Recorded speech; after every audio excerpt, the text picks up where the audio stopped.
Bismillahirrahmanirrahim. Assalamualaikum warahmatullahi wabarakatuh. Alhamdulillah, salatu wassalamu ala rasulillah Sayyidina Muhammad ibn Abdillah wa ala alihi wa sahbihi wa mawalah. Wa la hawla wa la quwata illa billahi al-aliyyil azim. Hasbunallah wa ni'mal wakil, ni'mal maula wa ni'mal nasir. Wala haula wala quwata illa billahi al-aliyyil azim. Mari kita baca subhanallah walhamdulillah wala ilaha illallah sebagai pembuka daripada majelis kita ini. Mudah-mudahan dengan itu Allah berikan keberkahan kepada kita semua insyaallah. Kalimatani khafifatani 'ala lisan, saqilatani fil mizan, habibatani ila rahman. Subhanallah wa bihamdihi subhanallahil azim. Ada dua kalimat yang sangat ringan untuk diucapkan. Pahalanya sangat berat di sisi Allah Subhanahu wa taala dan kalimat itu dicintai oleh Allah Subhanallah wa bihamdihi subhanallahil azim. Subhanallah walhamdulillah wa la ilaha illallah wallahu akbar. Subhanallah walhamdulillah wa la ilaha illallah wallahu akbar. Subhanallah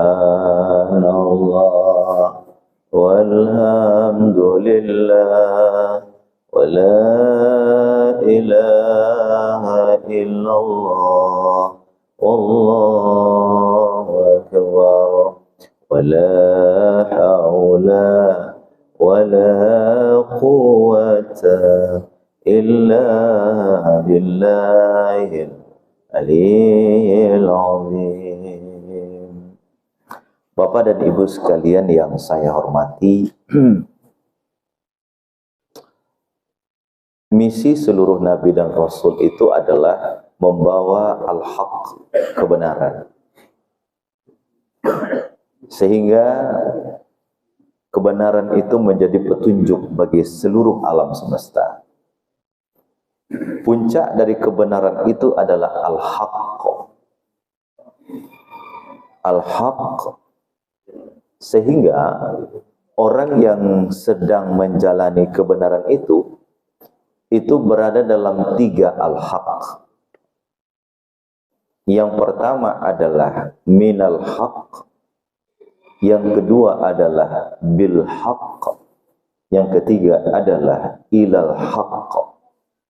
Ini harus kita pelan-pelan ini ya. Yang pertama adalah minal haq, yang kedua adalah bil haq, yang ketiga adalah ilal haq. Al-haq sendiri itu adalah Allah.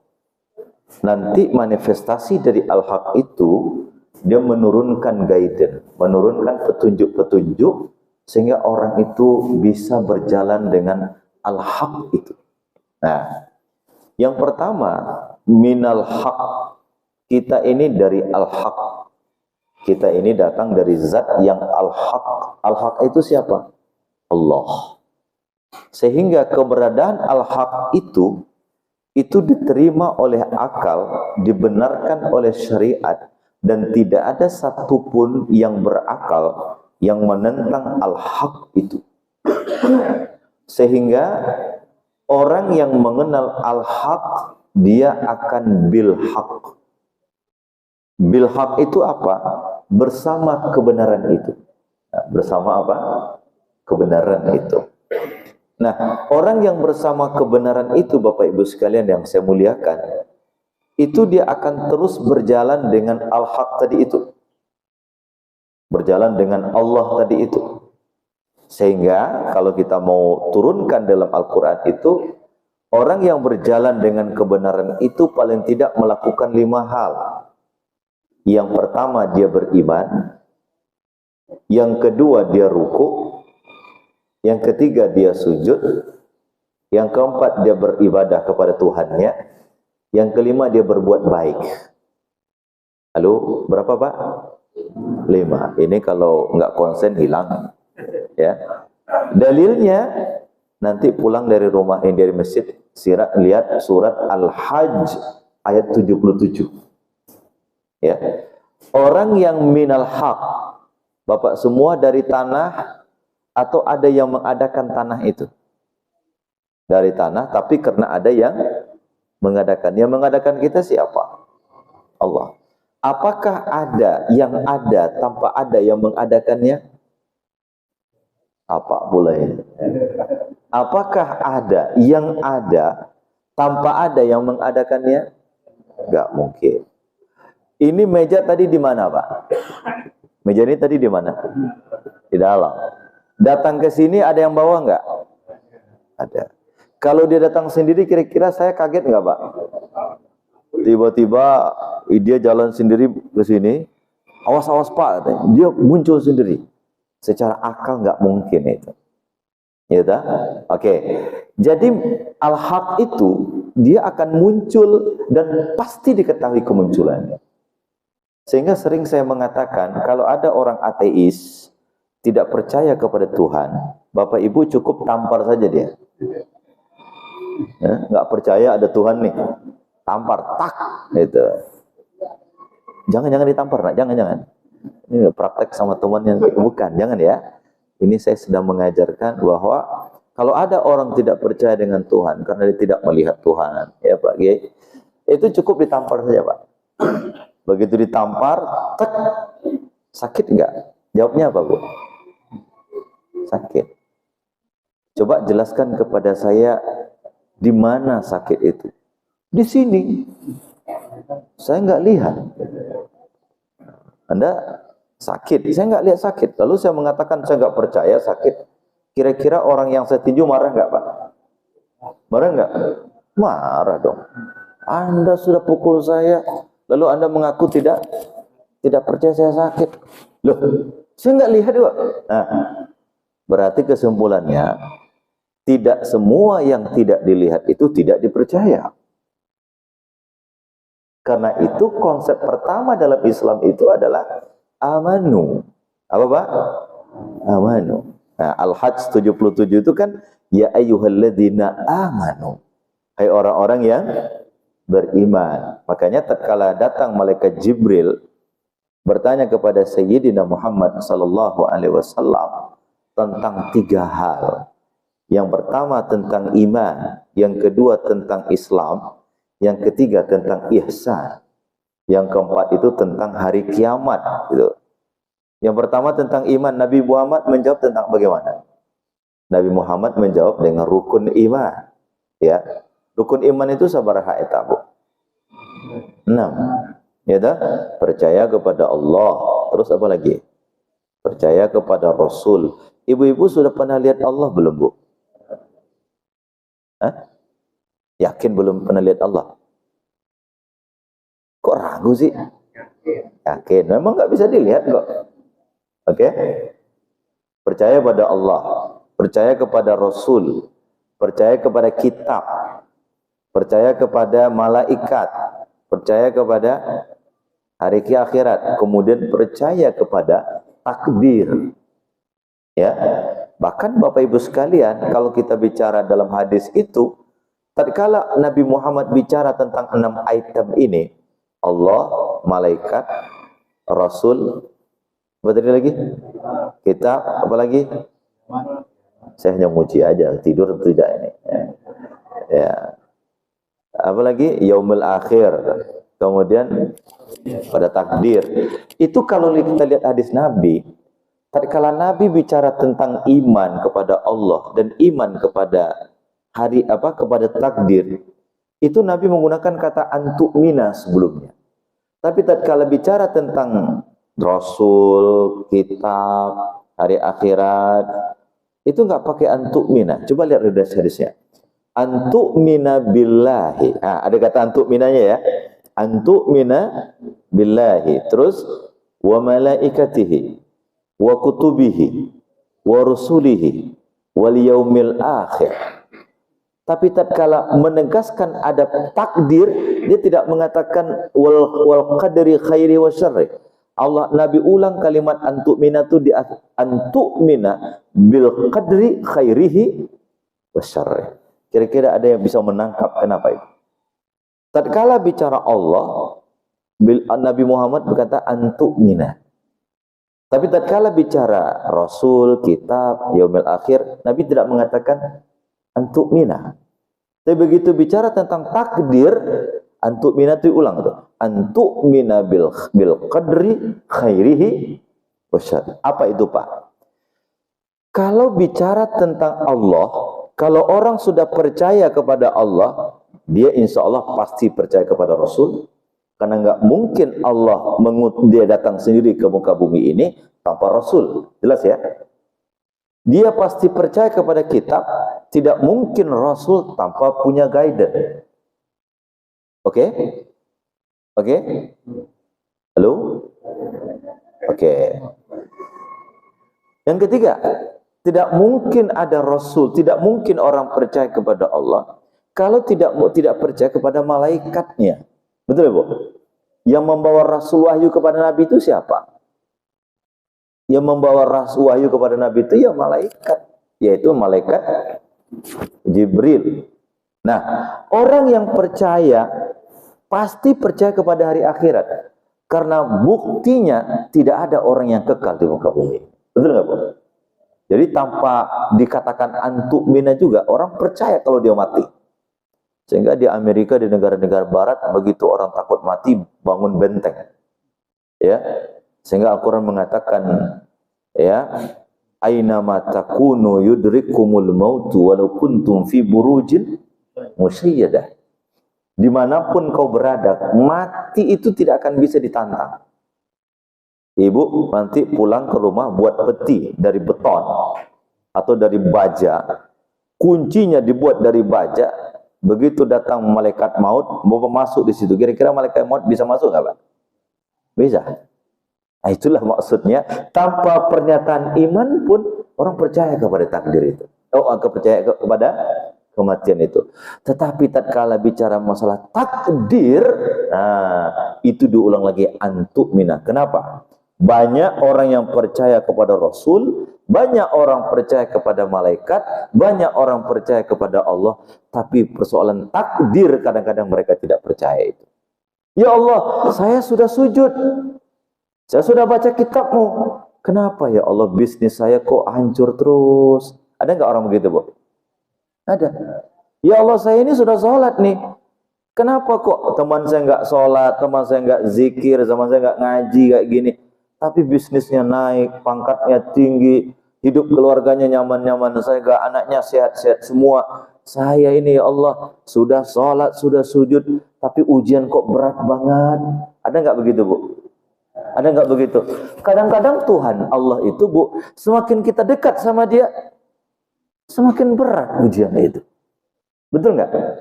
Kalau orang tidak percaya kepada takdir, dia akan menggugat Tuhan. Akan menggugat siapa? Allah. Jadi, Bapak Ibu sekalian, tatkala orang mengakui dia minal haq dari Allah, dia harus bil haq bersama Allah. Bersama Allah itu bentuknya ada 5 dalam Al-Hajj ayat 77. Yang pertama, amanu. Orang itu mesti percaya kepada Allah. Yang kedua, dia mesti ruku, warka'u. Dia ruku. Yang ketiga, dia mesti sujud, wasjudu. Apa bedanya kok dalam ayat ini dibedakan antara ruku dan sujud? Padahal kalau kita sholat, ada ruku, ada sujud. Kenapa kok diulang, Bu? Warka'u ruku, wasjudu sujud. Kenapa kok nggak bilang aja warka'u? Orang sudah bilang wasjudu. Kenapa, Bu? Karena kalau ruku itu identik dengan sholat. Betul nggak? Tapi sujud itu bukan hanya identik dengan sholat. Sujud di situ adalah ketundukan kepada Tuhan. Sehingga orang kalau dapat nikmat ada namanya sujud syukur. Walaupun dia tidak sholat. Kan gitu ya. Kalau ruku mesti sholat. Tapi kalau sujud, walaupun tidak sholat boleh sujud. Namanya sujud syukur. Ya tak? Sujud ketundukan. Begitu Nabi Adam diciptakan oleh Allah, malaikat itu diperintah sujud. Termasuk juga iblis. Bukan sujud dalam sholat itu. Tapi sujud penghormatan atas perintah Allah. Wa iz qulna lil malaikati isjudu li Adam. Kami perintahkan kepada malaikat untuk sujud kepada Adam. Sujud kepada Adam itu bukan sujud ibadah, tapi sujud apa? Sujud penghormatan. Itu pun atas perintah siapa? Allah. Kata orang liberal, itu iblis itu lebih tinggi tauhidnya daripada malaikat, kata dia. Kenapa? Iblis tidak mau sujud kepada Adam. Bukan begitu. Iblis itu tidak mau sujud kepada Adam bukan karena tidak mau sujud, tapi sombong. Karena dia merasa lebih baik daripada Adam alaihissalam. Yang keempat itu adalah wa'budu rabbakum. Dia menyembah Tuhannya, waf'alul khair, dia berbuat baik. Nah, orang bisa melakukan ini, Pak, kalau dia mengenal al-haq itu. Mengenal apa? Al-haq itu. Nah, al-haq itu, Bu, kebenaran itu ada 3 rukunnya. Ini kita berurut ini ya.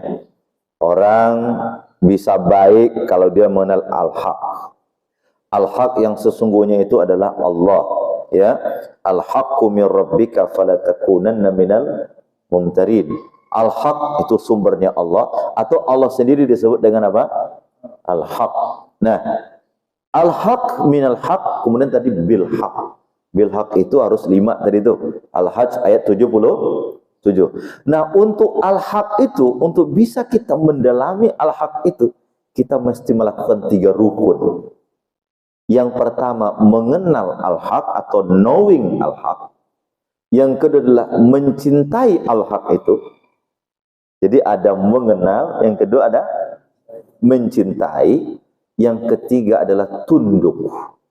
3 Pak. Kalau orang tidak melakukan 3 rukun ini, dia tidak akan bisa berada dalam al-haq itu. Yang pertama knowing, dia harus kenal. Yang kedua adalah loving, dia harus cinta. Yang ketiga tunduk, dia harus tunduk. Nah, 3 ini insya Allah kita akan coba bahas sedikit demi sedikit. Saya tidak akan pengajian majelis taklim. Ini bukan perkuliahan ya Pak ya. Ini pengajian majelis taklim, kita bawa agak santai. Yang pertama adalah knowing, mengenal kebenaran. Nah, Bapak Ibu sekalian, apa bedanya benar dengan kebenaran?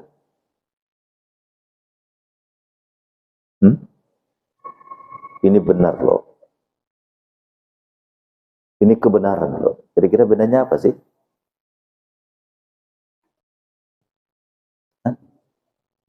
Halo?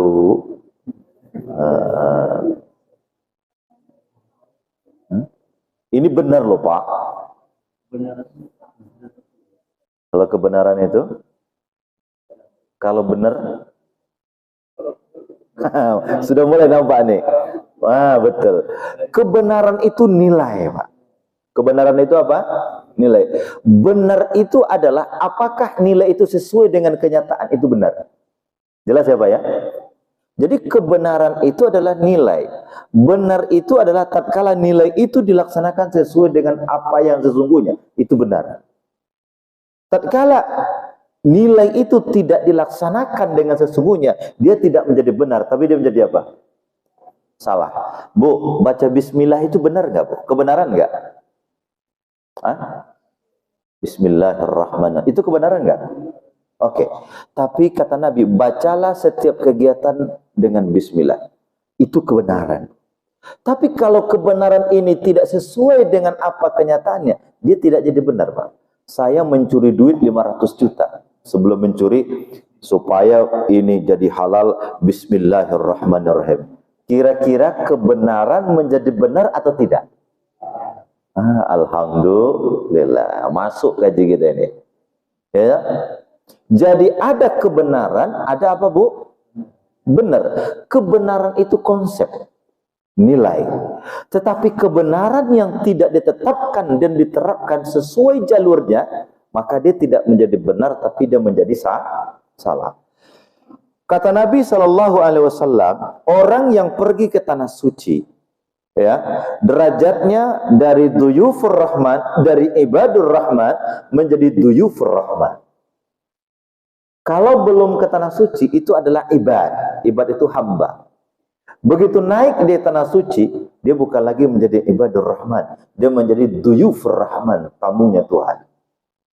Naik ya, menjadi warganya presiden dengan menjadi tamunya presiden. Kira-kira yang mana yang tinggi, Pak?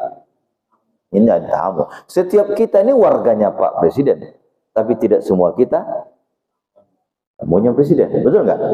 Semua kita ini adalah ibadur rahman, hambanya Allah, tapi tidak semua kita menjadi duyufur rahman, tamunya Allah. Kapan menjadi duyufur rahman? Kalau sudah berangkat tuh ke tanah suci. Makanya seorang yang berangkat ke tanah suci bertemu Allah, bukan Allah tidak bisa ditemui di mana-mana ya. Maksudnya dia menjadi tamu Allah dalam haji atau umroh, dia disebut dengan duyufur rahman. Berangkat ke tanah suci itu ibadah besar nggak, Pak?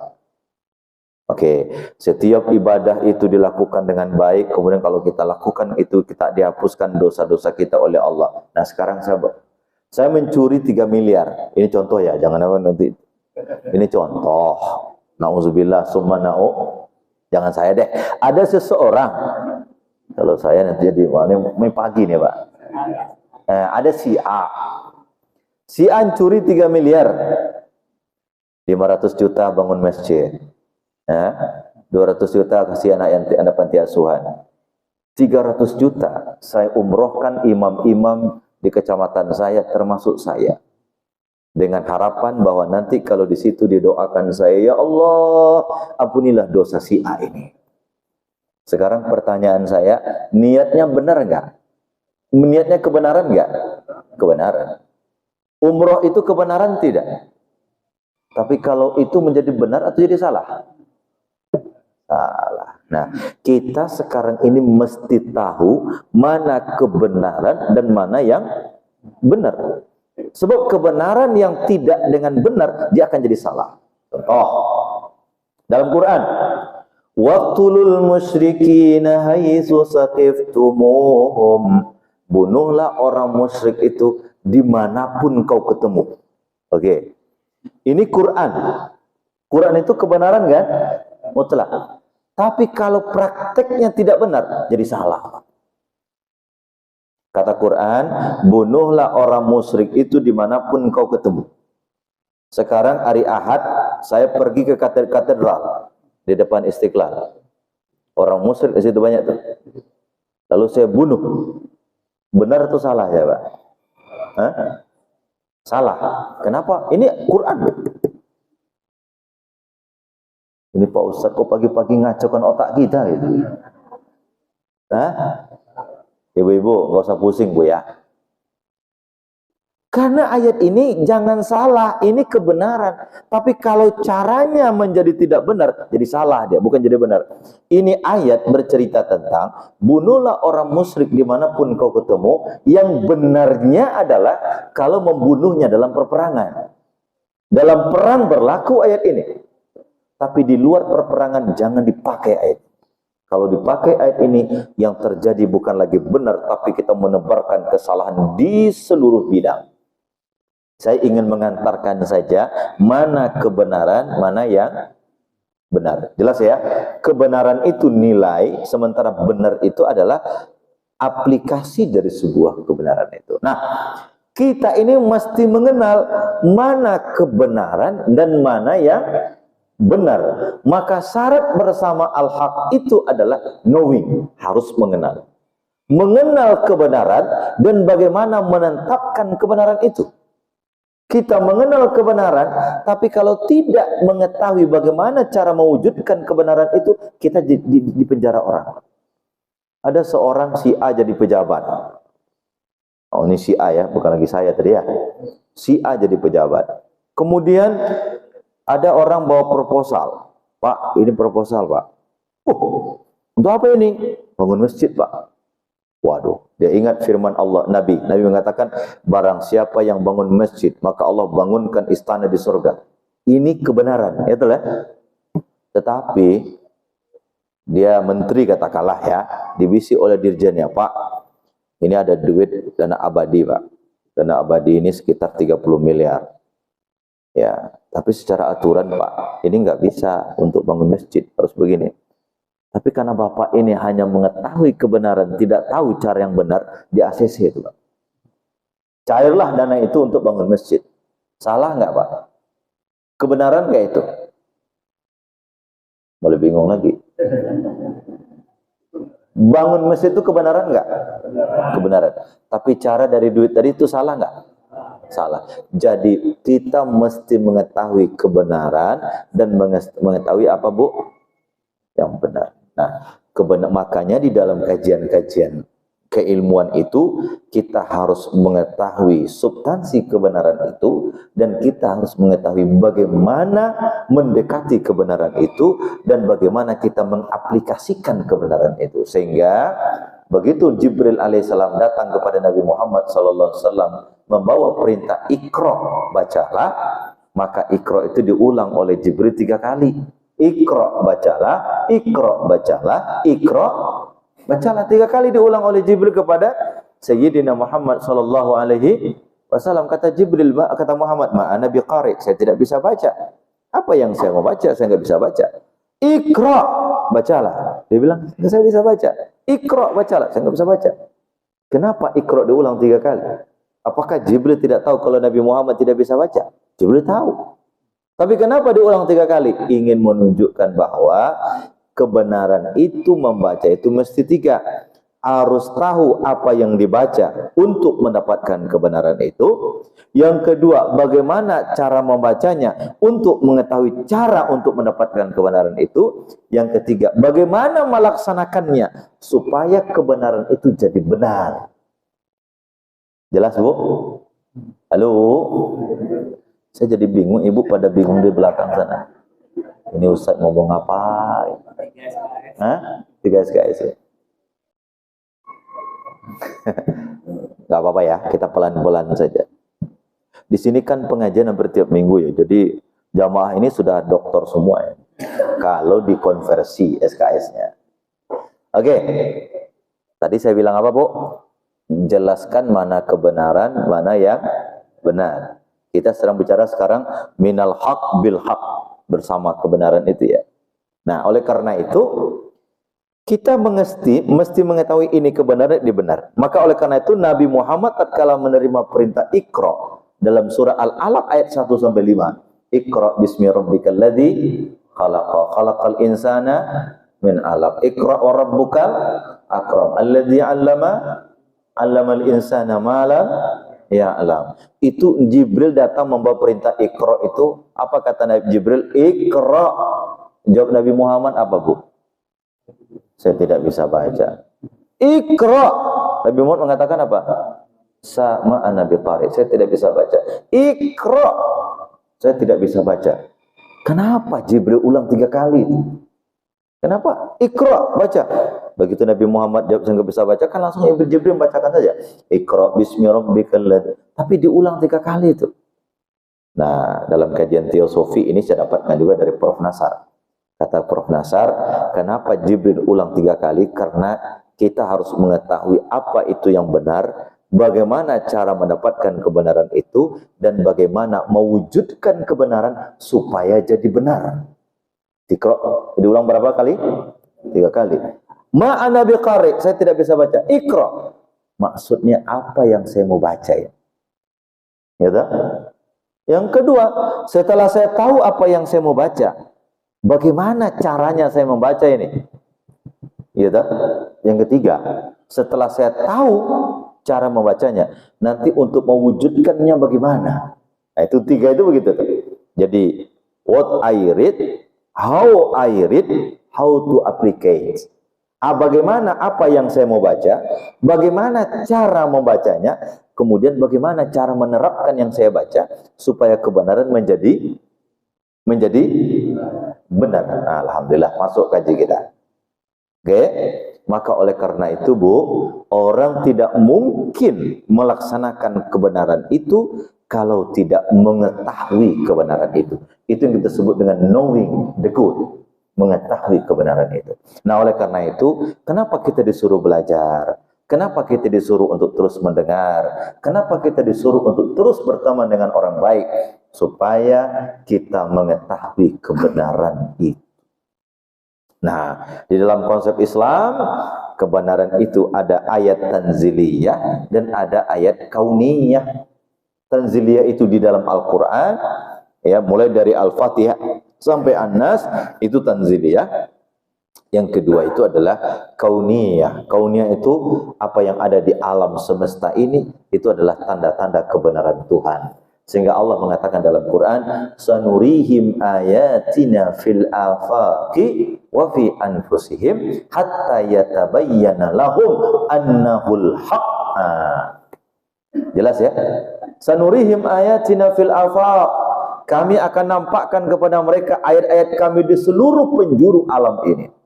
Itu adalah ayat-ayat yang ada di luar gunung, bumi. Wa fi anfusikum, dalam dirimu. Berarti ada dua kan? Ada ayat di jagat raya, ada ayat dalam dirimu. Apa tujuannya?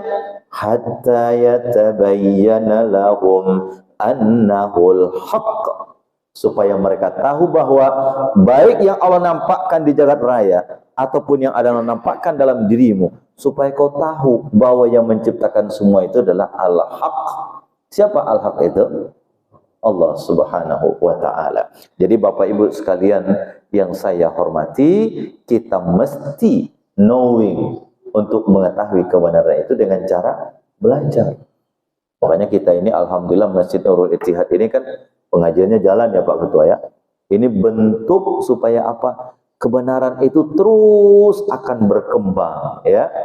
Nilai kebenaran itu tidak akan pernah berubah, tapi kebenaran itu terus akan berkembang. Ya, dulu Bapak Ibu pergi haji berapa tahun Bu? Berapa bulan ke Tanah Suci dulu orang? Hah? Ada nggak dulu Ibu ngerasa orang tua kita pergi Tanah Suci 6 bulan? Ya, naik kapal laut ya Pak Haji? Naik kapal laut. Itu pamitan pergi haji sekaligus pamitan untuk pulang ke rahmatullah. Karena banyak yang nggak pulang-pulang lagi. Ya itulah yang kemudian banyak ulama-ulama Nusantara bisa menjadi ulama besar karena sekaligus pergi haji. Haji Hasyim Asy'ari, Kiai Haji Hasyim Asy'ari, Syekh Hadratus Syekh Hasyim Asy'ari, itu pendiri Nahdlatul Ulama. Itu kan pergi haji sekaligus jadi belajar di situ. Syekh Ahmad Khatib Al-Minkabawi itu berangkat haji karena berbulan-bulan di jalan sana belajar. Pendiri Muhammadiyah, Muhammad Darwis, yang pada akhirnya berubah nama menjadi Kiai Haji Ahmad Dahlan, itu juga pergi ke sana. Orang-orang tua kita dulu kan pergi haji 1 bulan ya Pak. Ya pulang 1 bulan, pergi 1 bulan. Teman-teman saya yang ke Mesir misalnya, yang berangkat pergi pergi haji ke Tanah Suci, ya mereka mungkin tidak ada duit untuk pergi pesawat, ya naik kapal laut dari Mesir ya sampai ke Saudi, sampai ke Jeddah. Ya. Itu kan. Nah, sekarang orang pergi, itu benar nggak Pak? Itu kebenaran nggak? Kebenaran, ya. Tapi sekarang orang pergi haji, Pak, itu bisa 5 hari saja. Bagaimana pergi haji 5 hari? Dia berangkat ke Tanah Suci sebelum Bandara King Abdul Aziz ditutup pada tanggal 7 Zulhijjah jam 00. Itu dia pergi. Jadi Bandara King Abdul Aziz itu Pak ditutup di musim haji 2 hari menjelang Arafah. 2 hari menjelang Arafah. Itu ditutup bandara sudah. Ya, jam 00 itu tutup. Nah, dia berangkat dari Indonesia, berangkat pagi ya, berangkat jam 7, berarti di Mesir, di Saudi masih jam berapa? 7, 6, 5, 4, jam 3 dia subuh sana. Berangkat jam 7, 9 jam perjalanan, 7, 8, 9, 10, 11, 12, 1, 2, 3. Ya, jam 3 nyampe, berarti di Saudi baru jam 11. Oke. Berarti masih bisa dapat ya kan? Oke. Dia masuk ke Saudi Arabia sebelum ditutupnya Bandara Jeddah. Kemudian besoknya dia pergi ikut tarwiyah. Tanggal 8 dia ikut tarwiyah, tanggal 9 ikut wukuf di Arafah. Sudah berapa hari, Bu? 2 hari. Kemudian di Mina itu 2 pilihan. Ada yang 3 hari, ada yang 2 hari. Ada nafar awal itu 2 hari, ada nafar sani itu 3 hari. Ya kan? Kemudian setelah dia dari Mina pada tanggal 10 misalnya, dari Arafah kemudian bermalam di Mina, kemudian besoknya dia pergi ke Mekah untuk tawaf bukan tawaf ifadah. Tawaf ya, ifadah. Pada akhirnya apa, habis itu dia kembali lagi untuk melaksanakan di Mina, mabit di Mina. Kembali lagi ke Saudi, tidak cukup melaksanakan haji itu cuma 4 hari. Pulang ke Indonesia selesai. Kan itu aja rukun haji ya. Berangkat ke Madinah itu kan penghormatan terhadap Sayyidina Muhammad SAW. Berangkat ke Madinah, ibu orang jamaah haji tinggal di Madinah 10 hari, 15 hari, itu bukan dalam rangka haji. Itu adalah dalam rangka ziarah kepada Sayyidina Muhammad SAW. Kan tidak mungkin orang datang kepada Allah di Mekah tidak berziarah kepada Sayyidina Muhammad di Madinah. Makanya orang pergi umrah itu mesti, kalau bukan di Madinah duluan, Makkah duluan. Ya kalau dia masuk Mekah, nah sekarang orang pergi haji 5 hari. Itu kan ilmu itu terus berkembang kan? Ilmu itu terus berkembang. Ya kan? Dulu nggak ada bank. Dulu nggak ada bank. Sekarang ada bank. Apa artinya? Bahwa kita selalu dituntut untuk mengetahui kebenaran itu sepanjang waktu. Makanya dosen-dosen yang tidak mau membaca, ya, yang tidak mau, misalnya pengajar yang tidak mau belajar, itu dia mati sebelum mati. Ya Pak? Ya sekarang, ya gak ada orang Ramadan ayat favorit cuma ya ayyuhalladzina amanu kutiba alaikumus siyam kama kutiba alal ladzina min. 1 bulan dia ceramah pindah-pindah masjid ya ayyuhalladzina amanu. Ya kan? Jadi kita disuruh terus belajar. Apa tujuannya? Untuk knowing the good, untuk mengetahui kebenaran itu. Itu yang kedua. Nah, setelah kita mengetahui kebenaran itu tidak mungkin kebenaran itu akan menggait kita untuk menjadi orang baik kalau hanya pengetahuan. Tapi kita harus loving, mencintai kebenaran itu. Jelas ya Bu ya? Jadi setelah kita tahu sholat itu wajib, tahu nggak nih itu? Tahu. Sholat berjamaah itu lebih utama dari sholat pribadi, tahu. Tapi kalau ibu tidak mencintainya, ilmu hanya sekedar di otak, tidak muncul dalam kepribadian. Kenapa? Kita pengetahuan, tapi tidak masuk dalam cinta terhadap pengetahuan itu. Nah, oleh karena itu, bukti orang mencintai kebenaran itu, dia mau tunduk terhadap kebenaran itu sendiri. Makanya dalam syair-syair di pondok pesantren itu, al ilmu bila amalin kasyajarin bila samarin. Ilmu yang tidak diamalkan seperti pohon yang tidak berbuah. Ya Bu ya, ilmu yang tidak diamalkan seperti apa? Pohon yang tidak berbuah. Pohon yang tidak berbuah itu tidak ada artinya apa-apa. Walaupun di ranah Minang itu pohon itu semuanya ada gunanya Pak. Sehingga tokoh yang hebat itu disebut dengan seperti pohon besar di tengah-tengah kampung. Ya, akarnya itu tempat duduk, badannya, batangnya tempat bersandar. Ya, daun rimbunnya tempat berlindung gitu. Itu dalam filosofi kami di ranah Minang itu. Begitu ya Pak? Nah, orang Minang ada sini. Ya. Bapak Ibu sekalian yang saya hormati, maka kita harus mengetahui kebenaran itu dan kemudian mencintai kebenaran itu. Nah, cinta itulah yang kemudian membuat orang melaksanakan lebih besar daripada yang kewajibannya, dan cinta itulah yang membuat orang ikhlas menerima lebih kurang daripada hak yang harus dia terima. Nah, kemarin dalam rapat Dewan Guru saya bilang, Anda semua ini itu harus melaksanakan kewajiban itu dalam 2 prinsip. Yang pertama adil, yang kedua cinta. Adil itu Pak, adil itu adalah melaksanakan sesuai dengan kewajiban dan menerima sesuai dengan hak. Itu adil. Itu apa namanya? Adil. Tapi cinta itu adalah melaksanakan lebih besar dari kewajiban dan kadang-kadang menerima tidak sama hak yang seharusnya dia terima. Itu cinta. Jelas Bu ya? Ibu di rumah tangga itu tidak punya kewajiban untuk memasak, nggak ada ya Bu. Ibu itu harusnya duduk di rumah bersolek, nggak perlu masak ke dapur. Waduh, jangan sampai pengajian begini nanti pulang ke rumah, mana kopi? Bapak tidak dengar pengajian tadi? Bukan, Bu. Ini saya bicara adil sekarang. Ya, tapi cinta, Bu, itu orang melaksanakan lebih banyak dari kewajiban yang seharusnya dilaksanakan, dan kadang-kadang dia menerima lebih sedikit daripada yang seharusnya dia terima. Maka sering saya mengatakan, dalam rumah tangga itu bukan keadilan yang dituntut, tapi cinta yang dituntut. Jelas ya? Kalau keadilan, Pak, saya sebagai suami, wah, petentang-petentang ini, pulang dari kerja, nih duit gaji, kamu harus layani saya. Waduh, itu kalau ada. Tapi kalau cinta, lihat istri sedang masak, kita bantu cuci piring. Nah, itu namanya apa? Ya, rumah berantakan, kita sapu.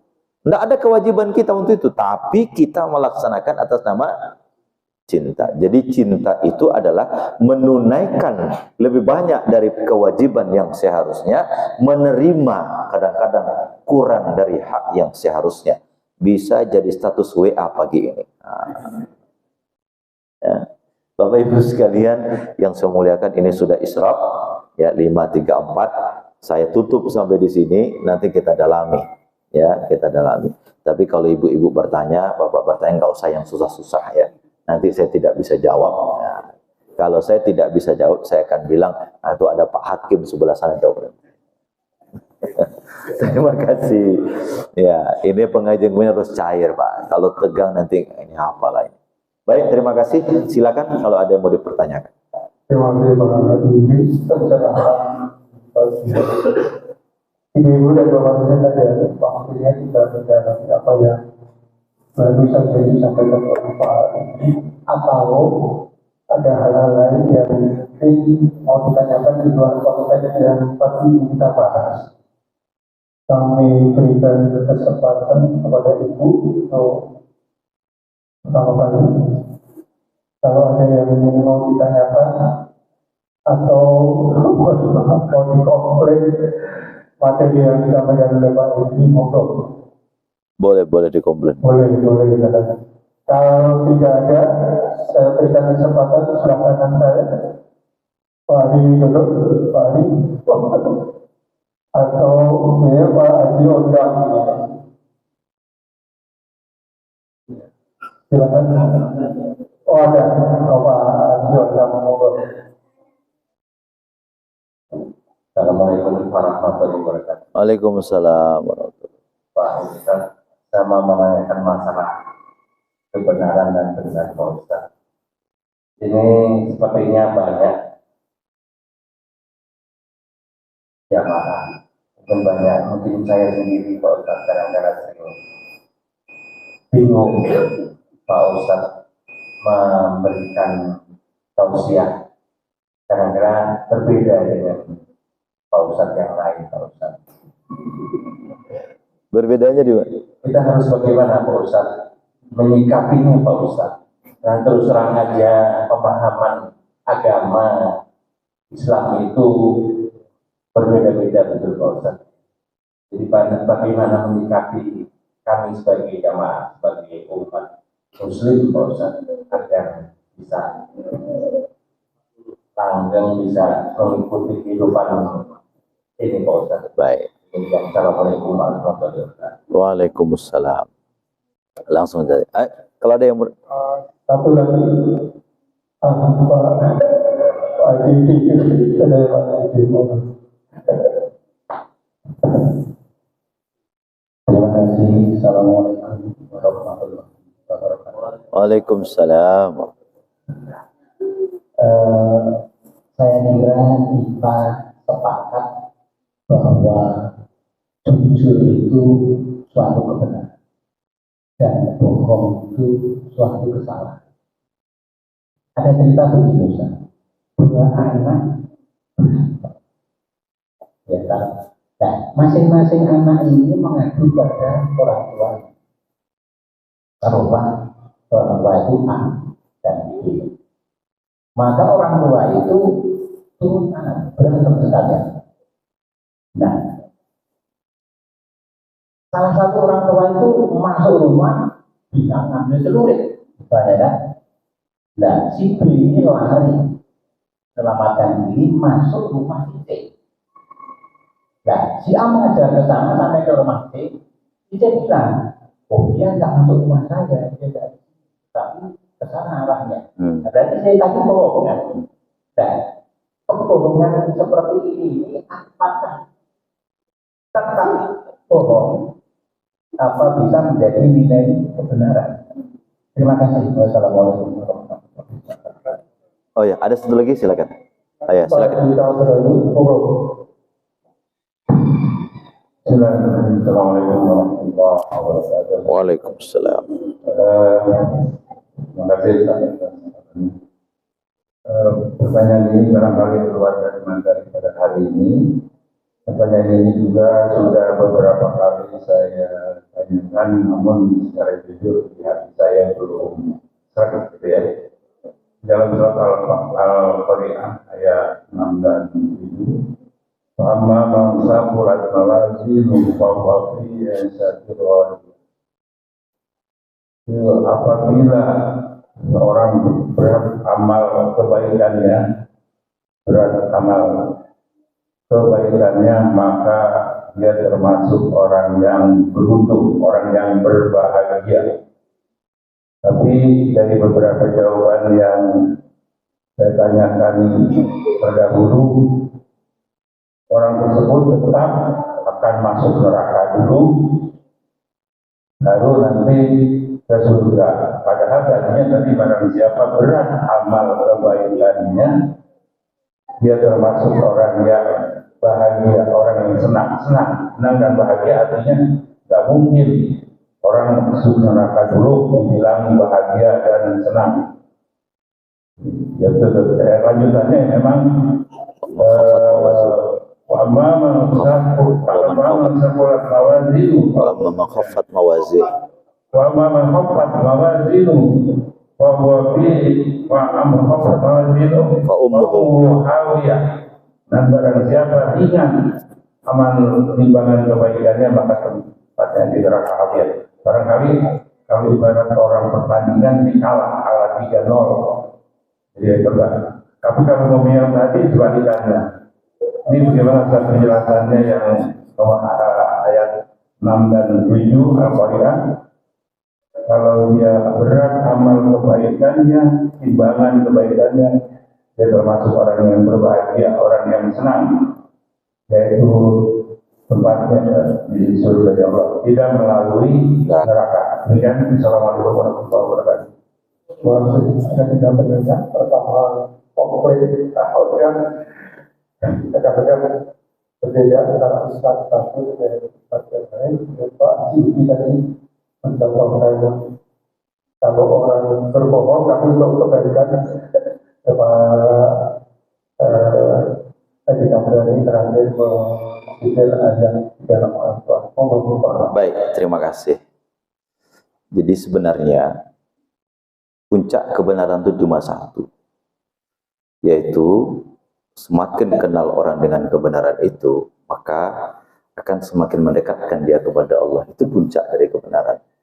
Sehingga suatu ketika Nabi SAW itu membuat satu garis besar lurus, kemudian membuat garis-garis di sebelahnya. Jadi buat Nabi lurus, kemudian lengkap hadisnya ini saya catat. Jadi khatta lana Rasulullah sallallahu alaihi wasallam khattan summa qala hadza sabilullah. Nabi membuat sebuah garis, lalu mengatakan inilah garis Allah. Summa khatta khututan an yaminihi wa an shimalihi. Kemudian di samping garis lurus itu, Nabi membuat garis sebelah kanan, membuat Nabi garis sebelah kiri. Ya. Kemudian Nabi SAW mengatakan, fahadhihi subul wa ala kullu sabilin minhu syaitan. Ini jalan-jalan yang saya buat garis kanan kiri kanan ini, di samping jalan ini ada syaitan, di samping jalan ini ada syaitan. Kemudian Nabi membaca firman Allah, wa anna hadza sirati mustaqiman fattabi'uhu wa la tattabi'us subul fatafarraqa bikum an sabilih. Jadi inilah jalan Allah yang lurus, Al-An'am 153. Ikutilah jalan yang lurus tadi itu. Jangan kau ikuti jalan-jalan yang ada. Nah, jalan lurus itu cuma satu, Pak. Tapi kadang-kadang pendekatan untuk mendapatkan jalan lurus itu Itulah yang beraneka ragam. Nah, para ulama itu kenapa makanya di dalam Islam itu ada yang disebut dengan usuliyah, ada yang disebut dengan furu'iyah. Usuliyah itu adalah hal-hal dasar yang tidak boleh berbeda di dalamnya. Kalau berbeda di dalamnya, maka orang itu dianggap sesat, keluar dari Islam. Maka waktu saya menjelaskan tentang moderasi beragama di beberapa kakanwil itu, saya bilang, silakan Anda berbeda dalam agama, silakan Anda berbeda dalam pemahaman, selama tidak menyentuh ranah 4 ini. Ini agak serius sedikit ya. Yang pertama adalah jangan coba-coba sentuh ranah teologis Tuhan, tauhid, nggak boleh disentuh. Kalau Anda sentuh wilayah ini, Anda kafir, keluar dari Islam. Yang kedua, jangan sentuh ranah profetik. Profetik itu kenabian. Nabi Muhammad itu final, nggak boleh disentuh. Kalau Anda mengatakan ada Nabi setelah Nabi Muhammad, Anda kafir, keluar daripada Islam. Yang ketiga, jangan pernah sentuh sakralitas Quran. Bukan menyentuh tafsirnya, tapi Qurannya. Dia mengatakan mungkin Quran itu buatan Nabi Muhammad, atau Quran itu jumlahnya 35 juz, itu sakralitas, bukan tafsirnya. Kalau tafsirnya, itu orang berbeda-beda, Pak. Itu banyak sekali penafsiran. Misalnya, Said Qutb membuat tafsir judulnya Fi Zilalil Quran. Corak tafsirnya itu adabi sosiologis. Tafsir pendekatannya sosial. Ada seorang ulama membuat tafsir Jamiatul Ahkam Al-Qurtubi. Itu pendekatan tafsirnya adalah pendekatan hukum. Jadi pendekatannya yang berbeda-beda, tujuannya satu, khatnya satu. Kemudian yang keempat saya bilang, Anda jangan coba menyentuh ranah metafisika. Apa itu? Tentang malaikat, tentang surga, tentang neraka. Itu kalau dalam bahasa ilmu tauhid disebut dengan sam'iyat. Sesuatu yang kita tidak bisa mengetahui sesuatu itu kecuali datang wahyu dan informasi langit, baru kita tahu. Selama Pak tidak menyentuh ranah ini, maka dia adalah orang yang benar. Nah, oleh karena itu, saya kadang-kadang juga begini. Saya kadang-kadang ingin menyampaikan sesuatu gitu ya. Tapi dalam konteks lain, saya ingin mengajak agak melompat sedikit. Melompat dalam artian, mungkin ini sudah kebenaran itu datang dari Allah. Itu kan sudah biasa, pasti begitu. Tapi saya mencoba untuk melompat sedikit dengan pendekatan-pendekatan filsafat misalnya. Supaya apa? Supaya cara kita berpandangan itu agak sedikit meluas. Itu aja Pak sebenarnya. Jadi apa yang saya sampaikan insya Allah tidak berbeda dengan ustadz yang lain. Yang berbeda cara pendekatannya saja. Gitu ya. Kan tadi saya pakai ayat juga kan. Al-Hajj 77. Saya pakai ayat juga semua kan. Cuma mungkin saya pendekatannya mulai masuk pendekatan epistemologis. Epistemologis itu pendekatan keilmuan. Itu aja yang membedakan ya Pak.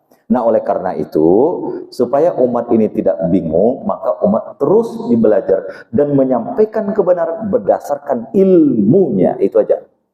So kalau kebenaran tidak disampaikan dengan ilmu, itu meraba-raba Pak. Meraba-raba itulah yang buat umat ini sesat. Nah, sikap umat harus terus belajar. Dan dia harus bisa membedakan mana agama, mana beragama, dan mana ilmu agama. Nah, ini panjang lagi. Ya, tidak usah masuk di situ. Nanti bingung lagi kita. Ya, jadi itu aja Pak. Ya, insya Allah semuanya dalam konteks itu. Cuma pendekatannya. Apa yang dikatakan oleh Imam Syafi'i, itu kadang-kadang sama dengan pendekatan Imam Malik. Yang dikatakan Imam Malik. Cuma Imam Syafi'i dengan Imam Malik, Imam Ahmad bin Hambal itu berbeda. Imam Ahmad itu adalah ahli hadis karena dia tinggal di Madinah. Ya kan? Tinggal di Madinah. Di Madinah itu adalah sumbernya hadis karena Rasulullah tinggalnya di mana? Di Madinah. Imam Syafi'i itu pernah di Mesir dan pernah di Baghdad. Pendapat Imam Syafi'i yang di Mesir kadang-kadang berbeda dengan pendapat Imam Syafi'i yang di Baghdad. Sehingga Imam Syafi'i itu punya dua qaul pendapat. Ada pendapat lamanya itu di Baghdad dan ada pendapat barunya itu di Mesir. Qaulul qadim wa qaulul jadid. Nah, maka itu yang digunakan oleh Pak Amin Rais waktu menurunkan Gus Dur. Waktu menurunkan Gus Dur. Dulu Anda mengangkat Gus Dur. Sekarang kok Anda yang menurunkan Gus Dur, kata wartawan kepada Pak Amin Rais. Apa jawab Amin Rais? Jangankan saya, Imam Syafi'i saja ada pendapat lamanya, ada pendapat barunya. Pendapat lama saya mengangkat Gus Dur, pendapat baru saya Menurunkan Gus Dur. Itu kan sesuatu yang sangat realistis. Ada qaulul qadim, ada qaulul jadid. Itu para imam. Jadi kita ini memang ranahnya ranah keilmuan yang cukup dalam. Oleh karena itu memang di masjid, makanya saya selalu kalau pengajian-pengajian begini pendekatan tetap Quran, walaupun nanti agak nyerempet-nyerempet ke ilmu tasawuf, ilmu filsafat dan segala macam. Tapi tujuannya adalah bagaimana umat ini paham dengan kebenaran itu. Itu Pak Haji? Oke. Yang kedua, nah beliau tadi, Pak, boleh nggak sih saya bohong untuk menyatukan dua orang, ada dua orang yang bertengkar nih. Kata saya kepada si A, Masya Allah, si A dengan si C, si B ini sebagai pendengar, Pak. Kata saya kepada si A, Masya Allah, itu Bapak tadi itu puji-puji Bapak. Gitu. Dia mengatakan Bapak orang baik, padahal dia nggak ngomong nih Pak. Saya ngomong untuk menyatukan orang ini Pak. Itu dibenarkan dalam Islam. Yang kedua, berbohong untuk menyelamatkan jiwa manusia itu dibolehkan di dalam Islam. Tadi orang datang kepada saya, Pak, Bapak lihat orang ini enggak? Saya lihat Pak, tapi saya lihat orang yang sedang mengejar ini pakai apa?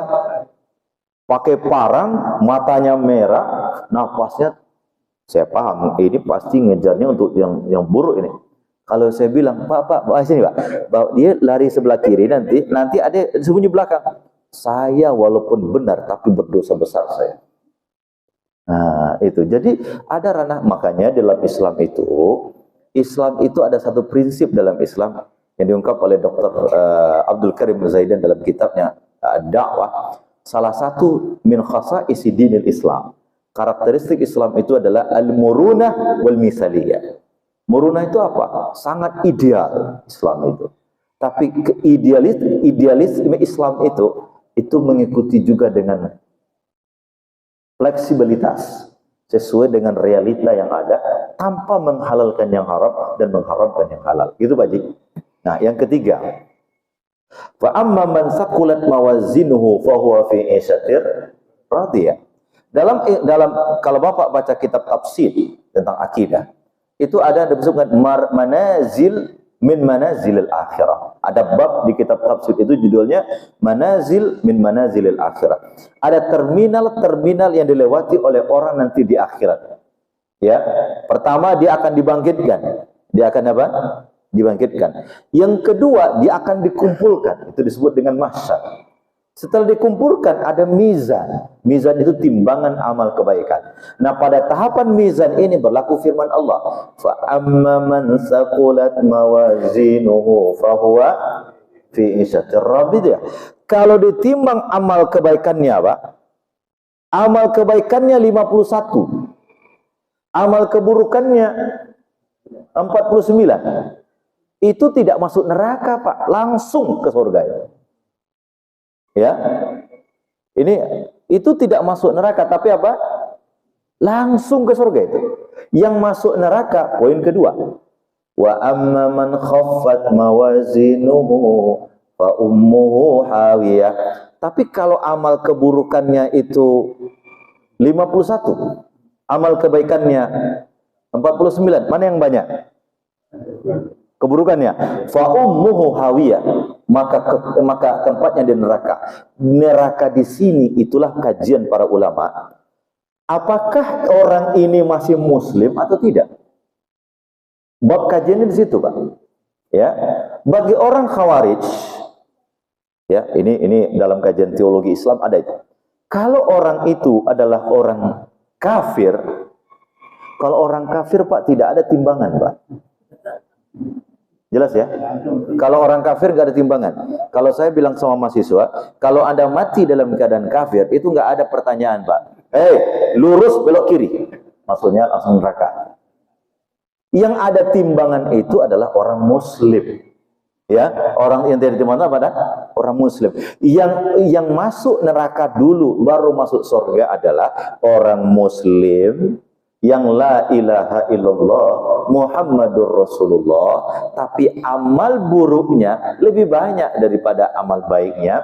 Dalam pemahaman Ahlus Sunnah wal Jamaah, orang ini masuk neraka tapi tidak kekal.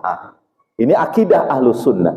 Ya Pak ya, orang ini masuk neraka tapi tidak kekal. Berapa lama di neraka? Wallahu a'lam. Tetapi orang ini tidak kekal dalam neraka, nanti akan dimasukkan ke dalam surga. Apa dalilnya Ustaz? Bapak buka dalam Sahih Al-Bukhari. Sahih Bukhari itu Pak adalah kitab hadis yang paling otentik setelah Quran. Itu ada hadis panjang diriwayatkan Imam Al-Bukhari. Nanti begitu orang ini minta waktu sedikit ya. Kalau saya potong di sini nanti salah bahaya saya. Ini akidah. Tatkala orang surga telah masuk ke dalam surga, ya, dan orang neraka telah masuk ke dalam neraka dalam hadis itu. Kemudian Allah Subhanahu wa taala perintahkan kepada malaikat, "Wahai malaikat, kau cari di neraka itu. Apakah masih ada orang yang berkecimpung di neraka itu yang dalam hatinya ada kalimat la ilaha illallah Muhammadur Rasulullah?" Maka malaikat mencari di neraka itu. Begitu lihat, oh ini Bill Clinton. Astagfirullahaladzim. Maksud saya ini kafir. Udah, enggak. Udah, kau tetap di sini ya. Ini tempatmu yang paling stay di sini, Pak. Dicari. Ada orang Ciledug satu, Pak. Orang Ciledug. Ini orang yang terakhir masuk surga, Pak. Semua orang beriman telah masuk surga. Ini orang yang paling bejat di dunia. Berdosa, bermaksiat, tapi imannya masih ada, Pak. Mendengarkan la ilaha illallah itu dia masih. Kata malaikat kepada Allah, Allah bilang malaikat, malaikat, kau cari orang itu, kemudian kau tanya kepada dia, apa maumu sekarang? Itu hadisnya sahih, Pak. Begitu ditanya, kamu sudah di neraka lama ya? Iya. Berapa lamanya? Wallahu alam. Ya, karena saya juga belum pernah ke sana ya. Dan mudah-mudahan tidak ke sana kita, na'udzubillah summa na'udzubillah. Ditanya, kalau engkau diberikan oleh Allah permintaan sekarang, apa yang kau minta? Kata orang ini, wahai malaikat, sampaikan kepada Allah, keluarkan saya dari neraka ini. Malaikat bilang sama orang ini, kalau dikabulkan permintaanmu itu, kau tidak minta lagi kan? Tidak cukup itu.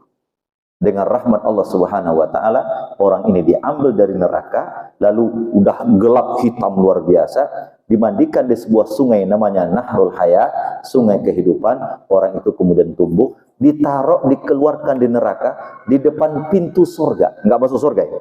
Di depan pintu surga. Begitu depan pintu surga dia lihat-lihat, Masya Allah semua orang di surga. Janji tadi apa, Pak? Kalau diberikan dia tidak minta lagi. Dia bilang, malaikat, tolonglah sampaikan ke Allah, masa saya duduk di sini? Ya. Kata malaikat, loh, tadi kamu setelah saya tanya kalau dikasih tidak minta lagi. Tolonglah, bila sampaikan ke Allah, agak maju sedikit ke pintu surga itu. Belum minta masuk loh, Pak. Apa dia bilang? Maju sedikit. Oke ya, kalau nanti Allah berikan, kamu nggak minta lagi, enggak. Yang penting maju sedikit pintu surga. Dengan rahmatnya Allah, orang ini dimajukan sedikit ke pintu surga. Makin dekat nggak ke surga? Makin dekat. Janjinya tadi kalau sudah dikasih, nggak minta lagi. Udah duduk dia di situ. Pak, jangan bayangkan Pak. Pintu surga itu mungkin sudah kayak rumah paling mewah di dunia. Itu baru depan pintu surga, Pak. Dia lihat orang dalam surga, Masya Allah, indah sekali. Dia bilang lagi sama malaikat, malaikat, sampaikan ke Allah, apa sih ruginya Allah masukkan saya ke surga? Waktu menceritakan hadis ini, Pak, ya Nabi Muhammad ketawa. Ini hadisnya sahih. Ya, begitu Allah menceritakan hadis Nabi Muhammad ketawa. Lalu Allah Subhanahu sahabat bertanya, ya Rasulullah, wa ma dhahik? Kenapa engkau ketawa? Kata Nabi SAW, dhahiktu li dhahki rabbil alamin. Ini teks hadisnya. Saya ketawa karena Allah tatkala mendengarkan permintaan hambanya ini tersenyum. Ya, karena tadi berapa kali minta, Pak? Setiap dia enggak minta lagi. Akhirnya apa? Orang ini atas izin Allah dimasukkan ke dalam surga, dan surga yang didapat oleh orang yang terakhir ini itu lebih baik daripada 10 kali lipat dunia. Itu orang yang terakhir masuk surga. Masya Allah. Itu Bu, orang terakhir masuk surga itu kenikmatan yang dia dapatkan 10 kali lipat dunia. Bukan 10 kali lipatnya menteng, bukan. Dunia. Itu orang yang terakhir masuk surga. Pak, faman saqulat mawazinuhu itu adalah orang mukmin yang maksiat, dia nanti masuk neraka dulu berapa lama wallahu a'lam, tapi akan kembali ke dalam surga. Dalilnya sahih, hadis riwayat Imam Al-Bukhari, dan itu disepakati oleh akidah Ahlus Sunnati wal Jamaah. Kira-kira masih ini Pak Haji? Alhamdulillah. Puas ya. Tapi saya bukan alat pemuas ya Pak Haji. Alhamdulillah. Nah.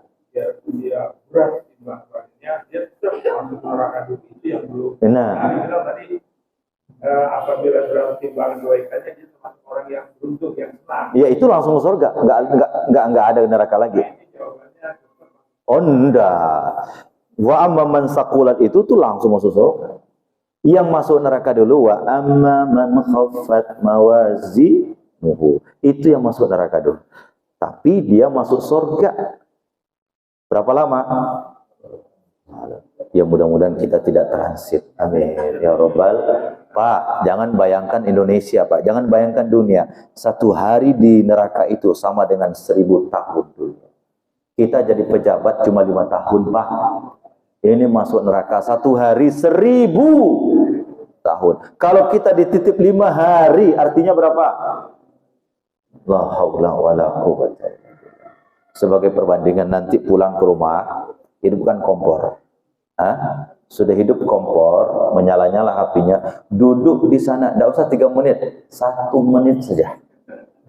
Kalau sudah berani duduk di situ, nggak apa-apa masuk neraka. Itu 1 menit Pak, jangankan 1 jam, 1 menit. Itu ibu duduk di pintu neraka itu, enak masuk kelas. Duduk itu 1000 tahun, kira-kira gimana? Makanya orang yang percaya kepada Allah itu Pak, tidak mampu dibeli akidahnya dengan dunia. Kenapa? 1 hari akhirat sama dengan 1000 tahun dunia. Sebahagia-bahagianya orang 70 tahun saja Pak. Ciputra meninggal 75 tahun. Ya tak? Ya kan? Hartanya luar biasa. Ya, banyak orang meninggal. Oleh karena itu, hadis ini sebenarnya mengingatkan kita bahwa mudah-mudahan kita tidak transit. Ya, kita langsung. Amin ya Rabbal alamin. Terima kasih. Mohon maaf ya Pak Haji ya. Tidak berbedakan saya dengan yang lain. Kalimat Pak Haji itu jadi pikiran saya tuh Pak. Aduh, ternyata saya ini beda dengan. Ya, insya Allah terima kasih. Mudah-mudahan dalam rangka baik ya Pak Haji ya. Terima kasih. Mohon maaf. Assalamualaikum warahmatullahi wabarakatuh.